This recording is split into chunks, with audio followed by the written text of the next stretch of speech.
What? Modi suffers. Please don't assume such things. Don't make such assumptions, Meenakshi. I'm not assuming. I am reading from the papers and I'm recalling that particular debate which happened even in your channel. No, I'm very sorry. Again, I'm very sorry there was no such debate. You're imagining things. The penalty which has been given by the court was a blow to Narendra Modi.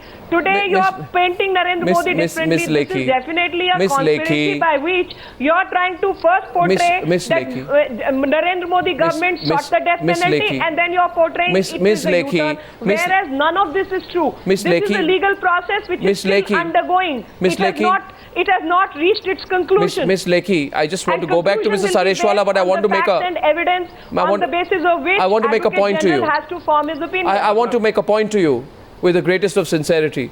My point is simply this. You say it is a legal decision and government has nothing to do with it. People will ask you, then 1 minute, if it's the SIT decision, why are you getting involved in it in the first place? Secondly, if you argue we didn't file for the appeal in the first place, allow me, if you argue that why we didn't ask for the appeal in the first place, please check what your public prosecutors said on the 17th of April about your legal department getting involved in seeking a death penalty. The fact is this, Miss Meenakshi Lekhi, you must understand this. You have to decide, you as in the government or Narendra Modi or the Narendra Modi government have to decide which way they stand. And my question is this to Zafar Sareshwala. Is this the dilemma that Narendra Modi is going to face? If he's seeking a larger national role, he's going to be trapped between the image the Sangh wants him in. No. And the image that some allies would be comfortable with. The image that will work at a national level or the image that will work in Nagpur. No, I am not at all concerned with what image the Sangh Parivar wants or what image, Meenakshi ji, let me, you listen to me please. I don't care what image the Sangh Parivar has for Modi or what the secularists have for Modi. I judge and we judge Modi for what he has done for the last 11-12 years. When we met Mr. Modi in 2003 for the first time, the first question we asked him that Mr. Modi, you have come to UK for the vibrant Gujarat, that is the development, and you want to take Gujarat into a new level of economic development, but all this cannot be possible if there is no peace. Yes. And for that to happen, you should have justice. There cannot be peace without justice. Yes. And what are you going to do for that? And at that point of time, Mr. Modi had said that justice will be delivered and you will see that justice is being delivered. But then why is the government getting involved in the Mayaben Kodnani case? I'm not talking of Mayaben Kodnani alone. But I'm asking that there are nine major instances of rioting which are about 99% of the destruction of life and property, including Mayaben Kodnani's incidents of Naroda Patia. No. My concern is only thing, and I am happy with that more than 200 people have been convicted, 150 have been convicted with life in prison. So I am not concerned whether Sangh Parivar is happy or not happy. It doesn't make any difference to us. No, but the question is simply, Hartosh, the question is very fundamental. I'm going to Hartosh. The question is, this is the case of a minister who is ex-minister who has worked under Narendra Modi. Okay, first the Narendra Modi government says she is completely innocent. Okay, then it relents. Then she's sentenced in August 2012. Again, the Modi government does nothing. After 7 months, it decides to appeal to enhance her, around the time Modi is positioning himself nationally, to enhance her punishment. Right? In April. Then 1 month later, it says, no, keep that on hold. The nation is asking only a simple question. Why is Mr. Narendra Modi's government changing its position on the punishment to be given and the role of the state government regarding a case in which his ex-minister is involved in the rioting? Why is Narendra Modi government changing its position every few months? I have not got a simple and straightforward answer to this. And Meenakshi Lekhi is trying to say this is a legal process, but that's not explaining the issue, Meenakshi Lekhi. I'll come back to you one more time. I see your hand go up, but Hartosh wants to come back.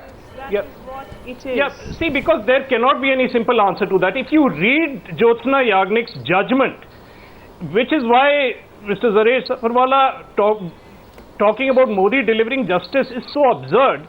The judgment clearly says that as long as the investigation was with the investigation officer from Gujarat, is Sareshwala going to deliver justice? No, I just want to come in.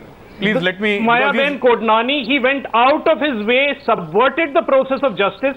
It is only when the case went to SIT did we actually see justice being delivered. And now Ms. Lekhi is suggesting that we will again take this process away from SIT, and the Modi government is stepping in because once again the due process that should be followed will be subverted at the behest of the Sangh as it was done before. Yes, Mr. Sareshwala. Mr. Sareshwala, quick, 2 minutes. Mr. Bal, it is immaterial, or it is besides the point who's responsible for the justice. Justice is delivered, whether through SIT, Supreme Court appointed team, whatever. Justice is delivered. That is the end result. The end result is that justice is delivered. And again, I'll have to come back to 1984. Why the SIT or Supreme Court appointed team has not come for 84 riot? Why it has not come for Malyana? Why it has not come for Assam? At least it has come. Why has the Gujarat government changed its position? Why has the Gujarat government changed its position? I don't think I'll have any answer to that. A fit example of political interference in judicial process is the Shahbanu case. The Congress has set the precedent for that, and Mr. Modi is certainly not following that precedent. If Mr. Modi has sought the opinion of the Advocate General, there is no provision in law that can challenge this stand. Therefore, I don't think any of us sitting here have the right to this unfair criticism upon Mr. Modi. Well, it is, the one side Mr. Modi is trying to present a more inclusive image of himself. They will criticize Modi. I think that is what needs to be highlighted. No, Miss Meenakshi Lekhi. Miss Lekhi. Miss Lekhi, allow me to. If a Congress person had done so many flip-flops. In a questionable position. If a Congress government had done so many flip-flops. Please understand, the process starts at A and ends at C, D. Yeah. So you have to go through B, then C, then D. Miss So it is Lekhi, ending at D right now. why get involved at all? Advocate General, after Advocate General's opinion, the state will give its opinion. Well, Meenakshi, making it political issue. It's a legal issue. Miss Lekhi, you've made a brilliant attempt here to defend the Gujarat government on this. I commend you on it. But the fact is, you are also a politician. And Meenakshi Lekhi, if a Congress government had done so many flip-flops, which they have done in so many other cases, you have been at the forefront of the criticism. This government has not delivered justice. They are interfering in justice system. Actually, this debate should be about the end result. I mean, it's not, the flip-flops don't matter. Ultimately, justice is delivered. That is most important. 150 people with that is most life imprisonments and death penalty. The perpetrators of the crime have been brought to justice, and that is the reason why Gujarat is peaceful today.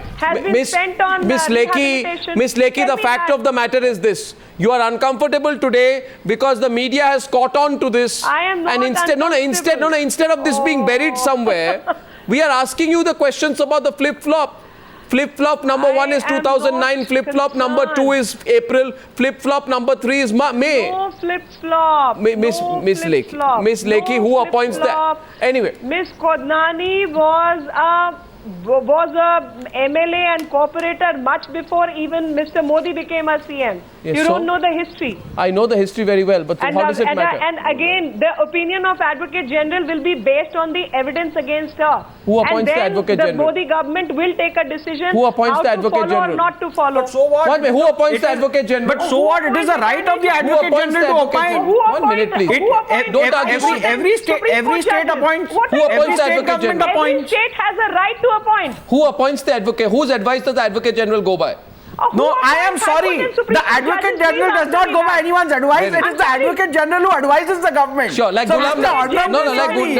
understand the basics. Mr. Rahul Narvekar. Please understand the basic legal system. Mr. Narvekar.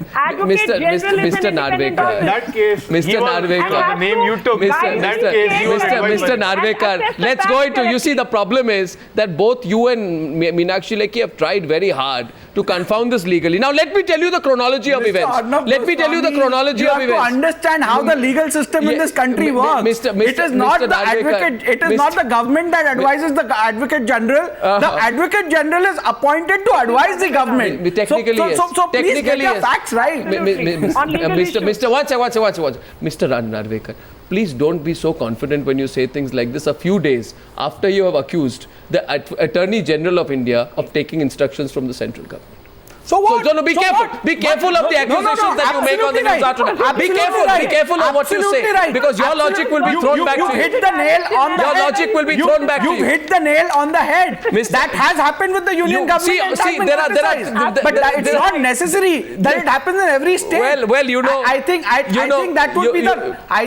would be the greatest of insult to every legal institution in every state. Today if you were to apply the same principle to every state government. Mr. Narvekar. There are. Mr. Narvekar, please, a long answer is not a right answer. No.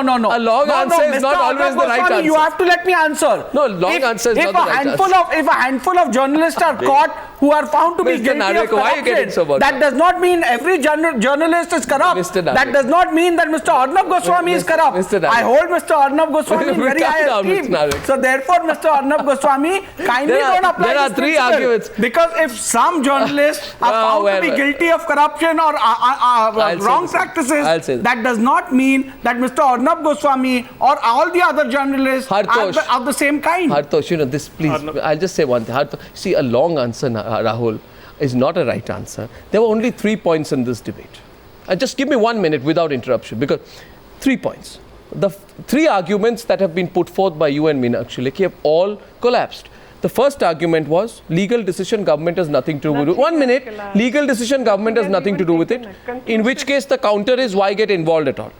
Second, BJP argues we did not ask for the appeal in the first place. I have proven that the legal department, the statements of the public prosecutor on the 17th of April prove that you were seeking a death sentence. The third point is not a political decision to which it will be asked to you. It is SIT. No, to which it will be asked to you, neither the activists nor the advocates demanded capital punishment for any of the accused in court. Hence, it was only the state government which decided to seek the death penalty on its own accord. I have no answer to why you seek a death penalty and then you go back on it. Anyway, we'll go back in circles on it. The question is political. It may have been a wrong decision and they have rectified it. They're in the process of rectifying it. What's wrong with that? There was no decision. You rather have the guts to act upon and correct a wrong decision than to continue with that wrong decision. What's wrong with that? Hartosh Singh Bal, quick rebut, then I'm going into a break. Hartosh, yes.